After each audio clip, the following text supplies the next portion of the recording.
Versículos de 1 a 8, peço que você abra sua Bíblia. 1 Samuel, capítulo 1, versículos de 1 a 8. Nós vamos começar a exposição, o estudo, de exposição desse livro, aqui nos cultos da tarde. Nós tivemos uma primeira exposição no livro de Ruth, e o livro de Ruth nos leva diretamente ao livro de 1 Samuel. Então a gente entendeu que seria muito proveitoso começar a estudar esse livro e fazer a exposição. Um livro grande, primeira, provavelmente depois 2 Samuel, mas vamos seguindo passo a passo com a graça de Deus. Nós vamos ler os versos de 1 a 8 apenas, que é a introdução do livro e a introdução também do primeiro drama familiar que aparece neste livro. Aqui nos versos de 1 a 8, texto da palavra do Senhor nos fala assim: Houve um homem de Ramataim Zofim, da região montanhosa de Efraim, cujo nome era Eucana, filho de Jeroão, filho de Eliú, filho de Tou, filho de Zufi, efraimita. Tinha ele duas mulheres, uma se chamava Ana e a outra Penina. Penina tinha filhos, Ana, porém, não os tinha. Este homem subia da sua cidade de ano em ano a adorar e a sacrificar ao Senhor dos Exércitos em Siló. Estavam ali os dois filhos de Eli, Rofini e Finéias, como sacerdotes do Senhor. No dia em que Eucana oferecia o seu sacrifício, dava ele porções deste a Penina, sua mulher, e a todos os seus filhos e filhas. A Ana, porém, dava porção dupla, porque ele a amava, ainda mesmo que o Senhor a houvesse deixado estéril. A sua rival a provocava excessivamente para a irritar, porquanto o Senhor lhe havia cerrado a madre. E assim o fazia ele de ano em ano. E todas as vezes que Ana subia à casa do Senhor, a outra a irritava, pelo que chorava e não comia. Então Eucana, seu marido, lhe disse: Ana, por que choras? E por que não comes? E por que estás de coração triste? Não te sou eu melhor do que 10 filhos? Amém. Até aqui a leitura da palavra de Deus. Vamos orar, irmãos, mais uma vez. Senhor, muito obrigado, ó Pai, por este dia. Obrigado porque mais uma vez aqui reunidos podemos estar na Tua presença, lendo a Tua palavra, orando, cantando ao Senhor. E agora te pedimos que o Senhor nos ajude a ouvirmos a Tua voz e o Senhor fale conosco, Senhor. Em nome de Jesus. Amém. Amém. Meus irmãos, esta semana eu estava conversando com uma pessoa, uma senhora, e ela que estava separada há 7 anos do seu marido e precisa sustentar 2 filhos que ainda moram com ela. O marido precisava contribuir com R$500 por mês e não o faz. Esse marido está preso por não pagar a pensão alimentícia. Essa mulher, ela é crente, ela serve na sua igreja, ela canta muito bem, muito alegre, muito envolvida com a obra do Senhor, mas enquanto nós conversávamos, ela dizia assim: às vezes a gente fica se perguntando. E ela deixou esses 3 pontinhos no ar.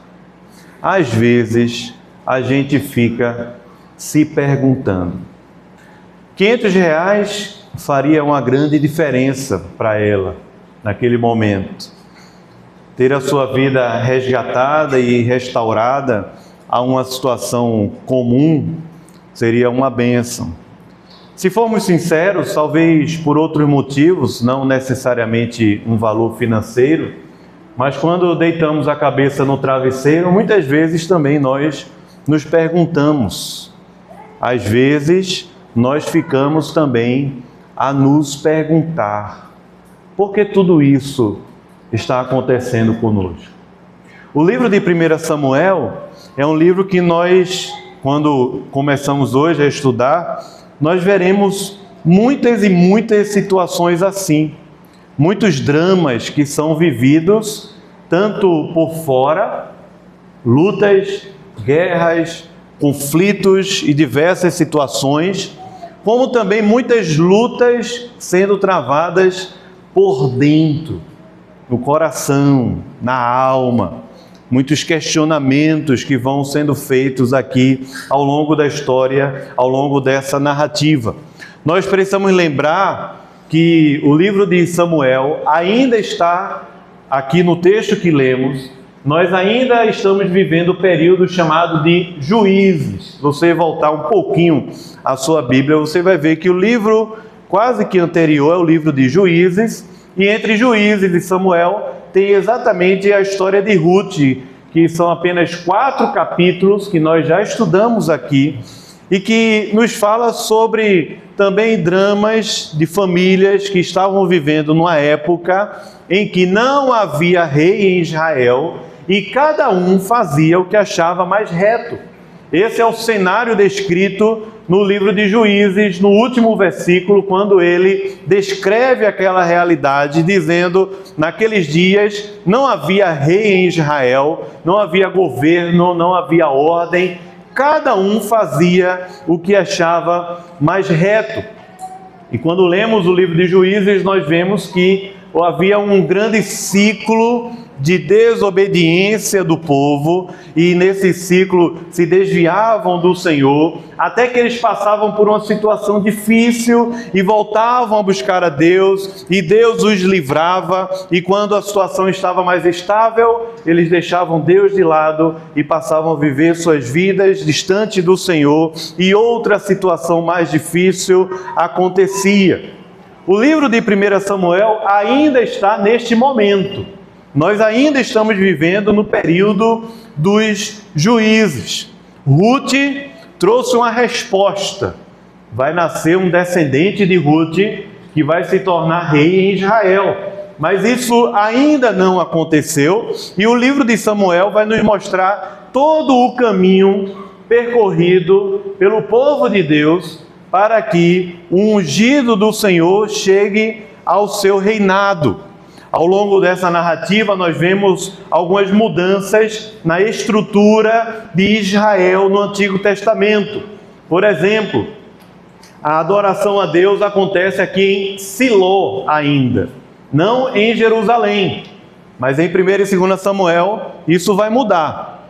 Você vê que estão indo a Siló adorar o Senhor, onde está lá a Arca da Aliança.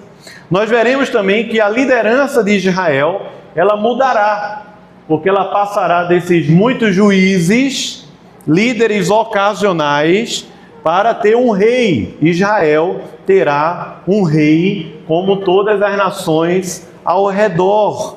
E tendo um rei, ela terá uma mudança política. Israel deixará de ser uma liga de 12 tribos, uma liga tribal, e passará a ter um poder de um império diante dos seus vizinhos. Passará a ter um rei, exércitos e toda uma organização sociopolítica em Israel. É isso que nós veremos ao longo de 1 e 2 Samuel.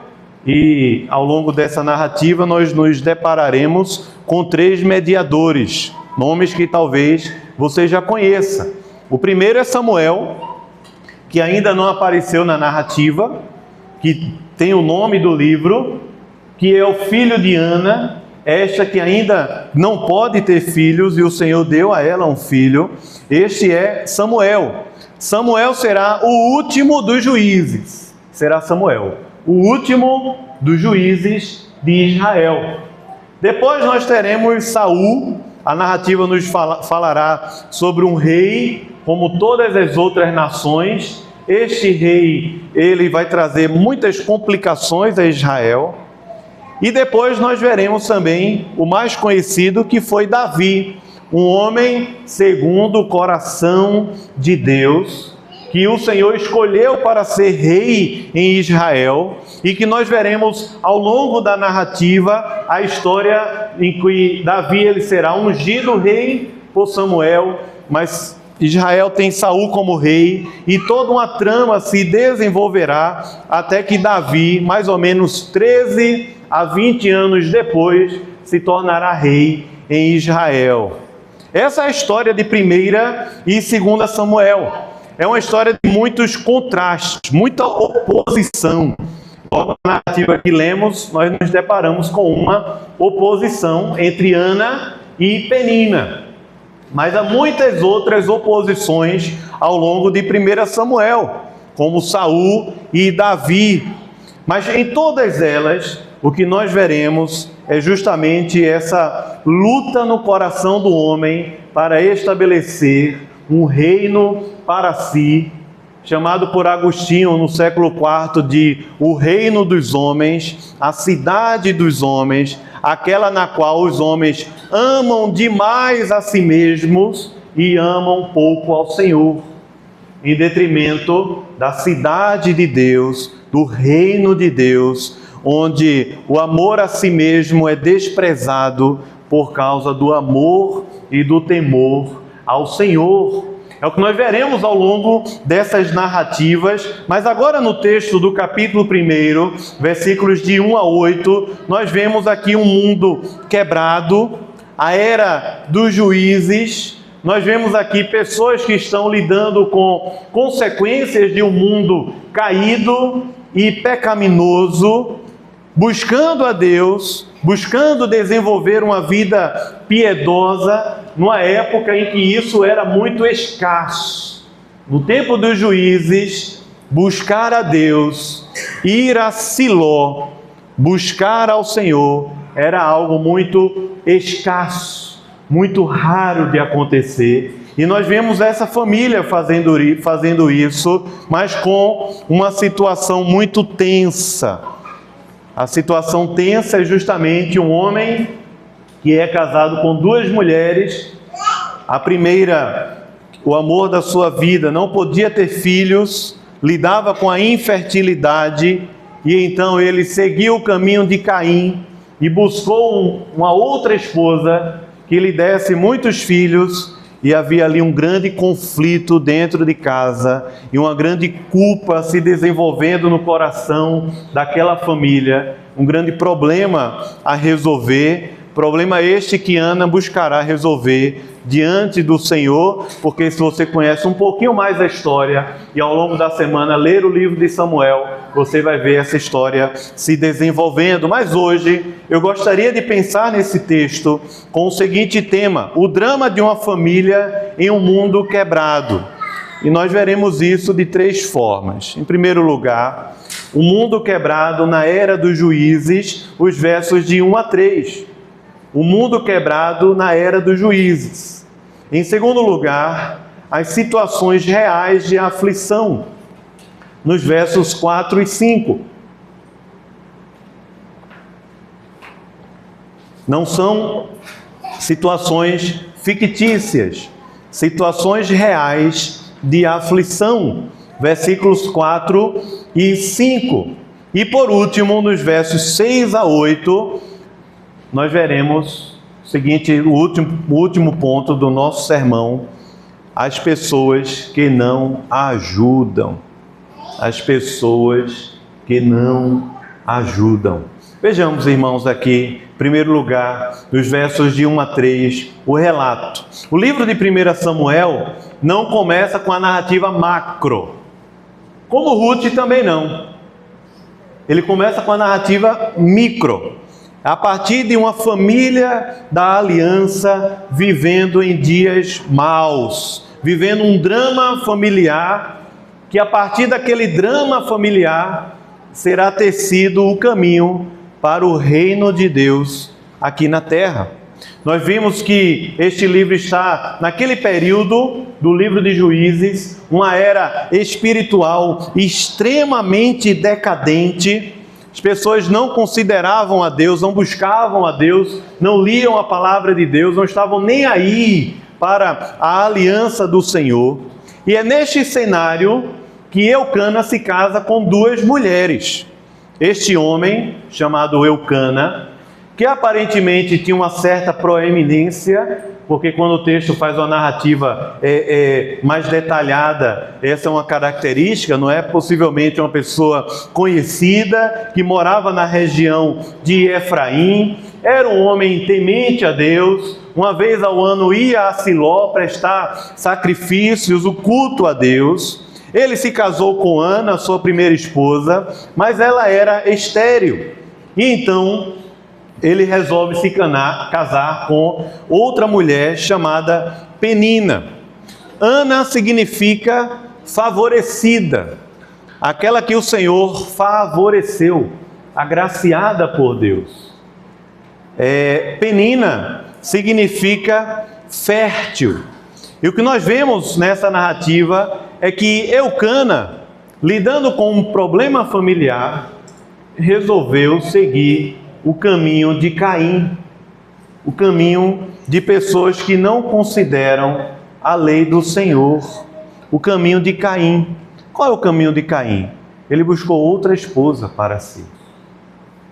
Ele buscou outro casamento. Veja, naquela época, as pessoas podiam lidar com isso como sendo algo comum e normal, mas não é a normativa bíblica. A normativa bíblica é que Deus, ele requer um homem casado com uma mulher, ambos se tornando ali uma só carne. E não esse tipo de relacionamento que nunca foi autorizado nem normativo nas Escrituras. E nós vemos isso acontecer justamente como descaminhos no coração. Ana, apesar de tudo, ela poderia até mesmo ter muitos motivos para agradecer a Deus. Ela tinha um marido que lhe dava uma boa condição de vida. Ela tinha um marido que a amava mais do que a outra. Ela tinha um marido que buscava a Deus, a aliança de Deus. Ele ia sacrificar, ele levava a sua família para o sacrifício, mas vivia um grande problema, porque na era dos juízes, Ana dividia o seu marido com Penina. E Penina era um espinho na carne constante no coração e na vida de Ana, porque ela a invejava a respeito dos filhos. E havia ali um grande conflito familiar. É o que nós vemos na segunda parte do texto, nos versos 4 e 5, quando nós nos deparamos com situações reais de aflição. Nós não estamos lidando aqui com uma situação fictícia, com uma história qualquer.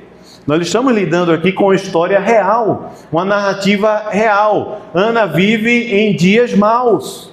E por causa da queda, por causa das dores de um mundo desfigurado pelo pecado, existe a infertilidade e a esterilidade. Veja, não existe uma normativa para nós buscarmos respostas humanas em situações do passado para dizer assim, isso está me acontecendo por causa daquilo. Porque nós não temos como entender isso. Mas o fato é que em um mundo desconfigurado pelo pecado, em um mundo caído, nós que somos seres humanos, vivemos situações e condições que muitas vezes não dependeram do nosso controle, nem das nossas decisões, nem das nossas escolhas, mas foram situações na nossa vida que nos colocaram diante de debilidades físicas. A esterilidade, a infertilidade é uma delas. E ela é uma das maiores dores que pode haver no coração de uma mulher casada, que não pode ter filhos. Naquele período você poderia dizer, mas como sabia? Nesse caso sabia porque Eucana tinha filhos com Penina. Mas o fato é que a Bíblia nos diz isso. A Bíblia nos oferece esta verdade. Ana não podia ter filhos. E ela carregava essa dor no seu coração, sem saber explicar o porquê. Como muitas vezes nós também carregamos dores, lacunas, pesadas, angústias no nosso coração, sem sabermos explicar o porquê dessas situações na nossa vida. Mas vivemos em um mundo mau. Dores que também nos fazem ficar nos perguntando. Às vezes a gente também fica se perguntando, mas por que, Senhor? Por que isso está acontecendo? Por que o filho não chega? Por que o casamento não chega? Por que o reconhecimento no trabalho não chega? Por que a melhora financeira não aconteceu ainda? Por que a boa fase no casamento não aconteceu ainda? Por que uma boa amizade também não chega para mim? A aprovação naquele curso ou naquele concurso ainda não chegou. A cura de alguém que nós amamos ou talvez de nós mesmos, que parece também não chegar. São muitas e muitas situações reais de aflição que fazem parte da vida neste mundo quebrado e caído. São aflições no nosso coração. E preste muita atenção, porque Ana sabia de muitas histórias bíblicas. Ela sabia, sim, que Sara também não podia ter filhos. E esperou décadas para obter a promessa de Deus de que ela teria filhos de Abraão, filho da promessa de Abraão, que foi Isaque. Rebeca orou durante 20 anos, casada com Isaque. Durante 20 anos, mais ou menos, para que pudesse ter filhos, e teve ali gêmeos. O Senhor abriu o ventre de Rebeca e ela teve filhos. Raquel também viveu o mesmo drama que Ana estava vivendo. Só que, ainda pior, a segunda esposa de seu marido Jacó era sua irmã Lia. E era Lia quem fazia inveja para ela a respeito dos muitos filhos que ela tinha. Ana sabia dessas histórias ao longo da história de Israel. Também Sansão, que o Senhor visitou a Manoá e sua mulher engravidou em Juízes capítulo 13, versículos 2 e 3. E o juiz Sansão se torna até um paralelo com Samuel. De diversas formas a gente vai entender um pouco nos próximos sermões. Mas, irmãos, ao longo das Escrituras, nós encontramos mulheres estéreis que foram elas grandes instrumentos de Deus para suscitar grandes personagens na história da redenção, na história da salvação. O que me parece ser ainda hoje um modus operandi de Deus para muitos. Quando nos faltam as forças, quando nos faltam os recursos, quando nos faltam a esperança, quando nos faltam os artifícios humanos, os meios que nós podemos traçar para termos alguma solução, quantas e quantas vezes, nestes momentos, que Deus não estendeu a sua mão e nos agraciou com a sua graça e com a sua misericórdia. Mas aqui, irmãos, a situação de Ana não é da gente diminuir. Era uma situação real de aflição. E naquela cultura hebreia, ainda muito mais, uma carga difícil de carregar. Ela não podia ter filhos. E o seu marido, Eucana, parece que não ajudava tanto.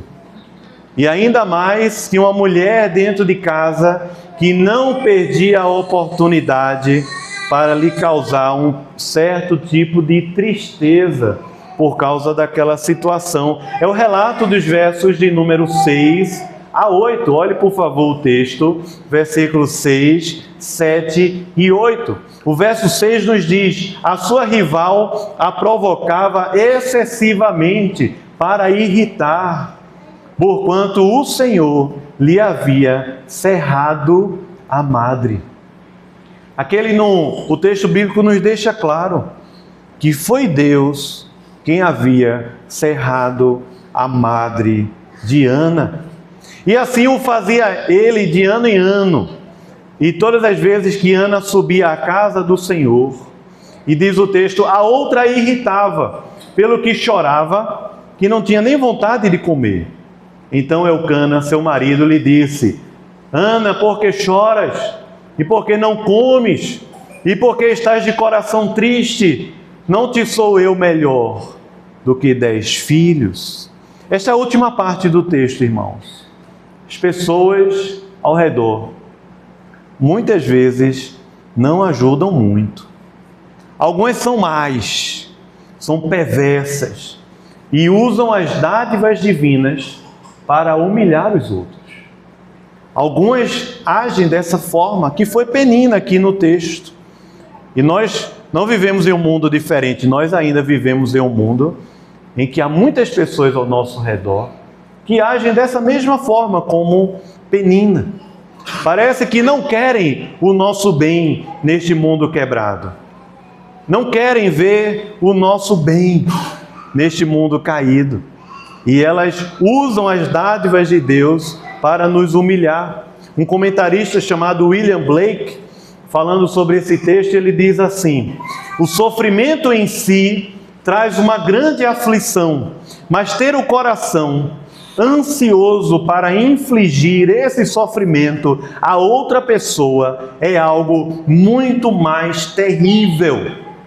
Veja o que ele diz: o sofrimento é real, mas ter a intenção de causar sofrimento em outra pessoa é algo muito mais terrível, é algo perverso. Mas veja que interessante, Ana estava na igreja. A gente poderia dizer dessa forma: Ana estava no culto, Ana estava no templo, Ana estava no lugar onde a esperança deveria e deve transbordar. Ela estava na casa de Deus, mas ali na casa de Deus, no meio do povo de Deus, Ana se sentia extremamente angustiada com a sua dor e a sua aflição. Não havia maquiagem, nem qualquer tipo de artifício que ela pudesse usar, porque Deus conhece o nosso coração. E um outro comentarista, falando sobre esse texto, o Philip Richard, ele diz assim: às vezes a igreja é o lugar mais deprimente para aqueles que se sentem isolados por suas provações, embora também seja o lugar em que elas mais precisam estar. Ele diz, para mim, ele, como a gente fala assim, matou a charada, não é? Atingiu o âmago da questão. Muitas vezes, no meio do povo de Deus, nós nos sentimos extremamente isolados e sobrecarregados com as nossas provações. Mas não tem lugar melhor deste mundo para nós estarmos.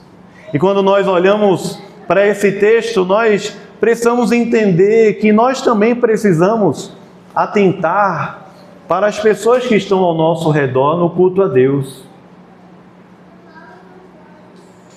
Porque muitas vezes nós poderemos estar assentados ao lado, ou atrás, ou na frente de pessoas que estão vivendo situações graves e reais de aflição, angústias pesadas no coração, carregando pesos imensos no coração. Nem todo mundo, nem sempre está feliz, alegre, leve, confiante e confortável no culto a Deus. E não tem lugar melhor para você estar do que no culto a Deus.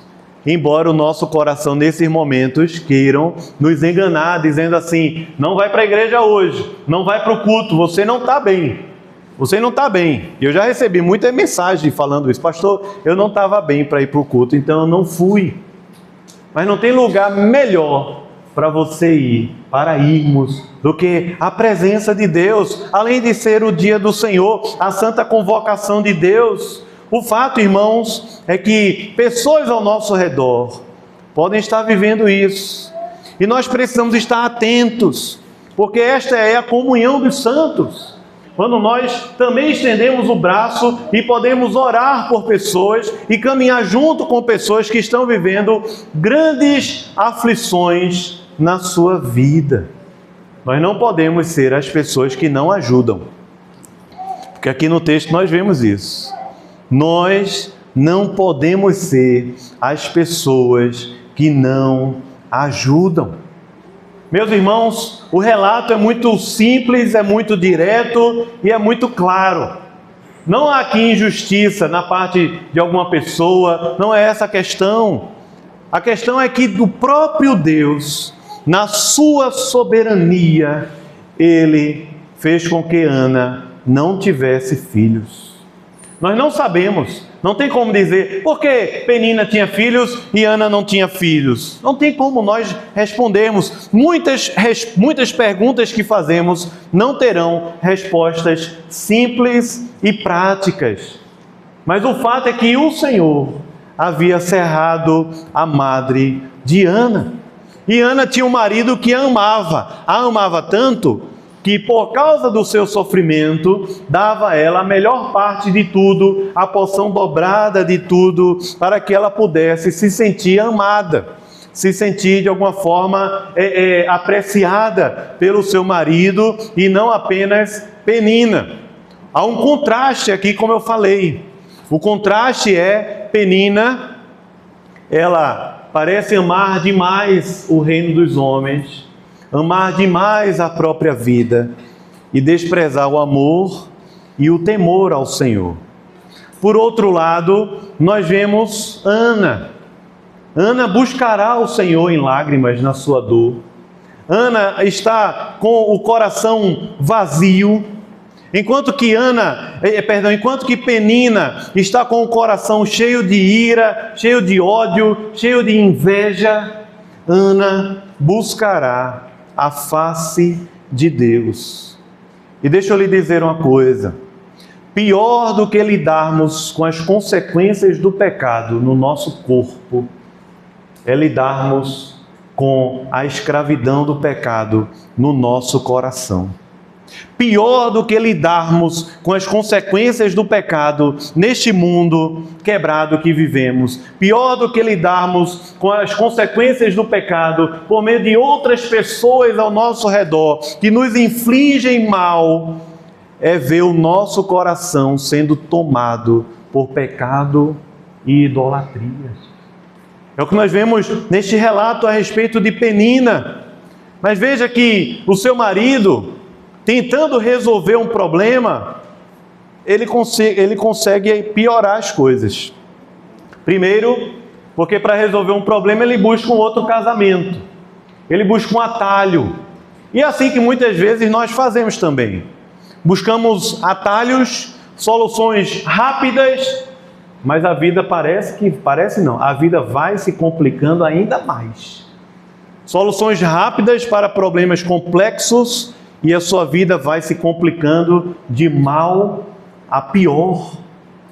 Por outro lado, Eucana tentava compensar com presentes. E os presentes em dobro. Parece que Eucana é aquela pessoa que de fato ama a sua esposa, ele quer ajudar, mas ele não sabe como. E muitas vezes, tentando ajudar, atrapalha. Eucana dá presentes, mas ele não entende a profundidade da dor no coração de Ana. Na cabeça de Eucana é o seguinte: os problemas serão resolvidos aqui na terra. Então, no horizontal, os problemas complexos da alma serão resolvidos com soluções horizontais. É um remédio, é um tratamento, é um dinheiro novo, é um emprego melhor, é um concurso, é um novo relacionamento. Problemas horizontais, ou soluções horizontais. Eucana achava isso. Presente resolve tudo. substitui a presença. Muitos pais fazem isso com seus filhos, estão ausentes, mas dão a eles muitos presentes, como se os presentes substituíssem a ausência. Eucana quer ajudar, mas ele atrapalha. E a pergunta que ele faz a Ana parece ser uma pergunta muito egoísta, não é? Veja a pergunta que Eucana faz: não te sou eu melhor do que 10 filhos? Ainda bem que o narrador não relata a resposta de Ana no texto bíblico, não é? Ele poderia dizer assim: você é para mim melhor do que 10 filhos. Mas ele diz: não sou eu para você melhor do que 10 filhos. E Ana, ao invés de responder ao seu marido, a resposta vem no verso de número 10, que nós veremos no sermão do domingo seguinte, mas a gente vai ler aqui. Por favor, olhe para o verso 10, quando o texto nos diz assim: levantou-se Ana e com amargura de alma orou ao Senhor e chorou abundantemente. Ao invés de responder ao seu marido, Ana buscou ao Senhor na sua angústia, algo que nós também podemos, devemos e precisamos fazer na nossa angústia, na angústia de alma, no peso amargurado do coração, orar ao Senhor e chorar abundantemente na presença do Senhor. Porque o Senhor Jesus Cristo falou: bem-aventurados os que choram, porque eles serão consolados. Aquela irmã que falei no início do sermão, que chorava em sofrimento por sua família e dizia assim: às vezes a gente fica se perguntando. Nós vemos agora Ana chorando diante do seu drama familiar, em um mundo quebrado. Ela nem consegue comer. E aqui nesta narrativa, nós somos lembrados de que muitas vezes o Senhor nos ensina nesses mesmos cenários, quando os recursos humanos se acabam, quando as soluções fáceis parecem que elas não estão resolvendo os grandes problemas do nosso coração. E muitas vezes o Senhor mesmo nos coloca nessas situações, para que por meio delas o Rei dos Reis, não só Davi, porque aqui nós veremos Davi aponta para Cristo. Em muitas e muitas situações nós viveremos difíceis, como essa de infertilidade, para que o Rei dos Reis seja mais e mais conhecido por nosso intermédio neste mundo. Por isso, se você está hoje aqui como Ana, sentindo o peso, a angústia, a amargura, cercado por pessoas que também zombam da sua dor, que não compreendem, que não conseguem entender exatamente o que está acontecendo com você, não olhe para a igreja, não olhe para mim, não olhe para nada neste mundo, olhe para Cristo. Olhe para Cristo.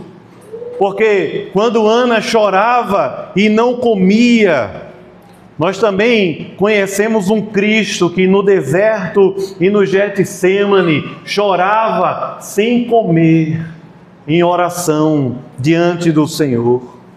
Enquanto Ana também foi provocada por sua rival, nós teremos o Senhor Jesus Cristo, que naquela cruz foi totalmente zombado e escarnecido por seus inimigos, enquanto carregava a nossa culpa.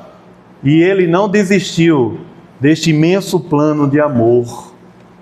Enquanto Ana ouvia de Eucana: não te sou eu melhor do que 10 filhos. O Senhor Jesus Cristo falou lá na cruz, no Calvário: está consumado. Enquanto o marido de Ana dizia: não te sou eu melhor do que 10 filhos, o Senhor nos diz: eu sou tudo o que você precisa. Jesus é o bastante. Jesus é suficiente. Naquela cruz Ele provou o seu amor para conosco a ponto de nós não precisarmos buscar outros amores nesta vida.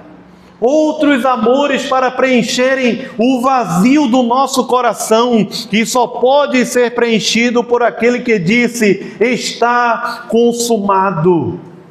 Porque eu sou tudo o que você precisa, tudo o que você está buscando. Nós vivemos em um mundo quebrado também, irmãos. E muitas vezes o mal estará tomando conta do nosso coração, como Penina. E talvez você esteja aqui nesta situação também. Está fazendo mal aos outros. Está cultivando no coração ciúmes, inveja, ressentimento. A vida está sendo destruída. Mas diante do Senhor, você também tem a oportunidade junto comigo de pedirmos perdão ao Senhor, de termos o coração quebrantado diante de Deus, de clamarmos ao Senhor: tira esse coração de carne e me dá um coração, tira esse coração de pedra e me dá um coração de carne, sensível e quebrantado diante do Senhor. Muitas vezes nós vivemos a vida como Eucana, complicado. Fizemos escolhas ruins na vida. As coisas foram se complicando cada vez mais. Mas nunca é tarde para se arrepender e recomeçar a trajetória com o Senhor. Porque Deus é especialista em restaurar veredas tortuosas e criar caminhos planos para os nossos pés. Deus é especialista em restaurar veredas tortuosas em caminhos retos. E é diante desse Deus que nós estamos. É diante desse Senhor que você veio buscar também abrigo nesta noite. Por isso, vamos orar ao Senhor, por favor. Feche mais uma vez seus olhos e vamos orar ao nosso Deus.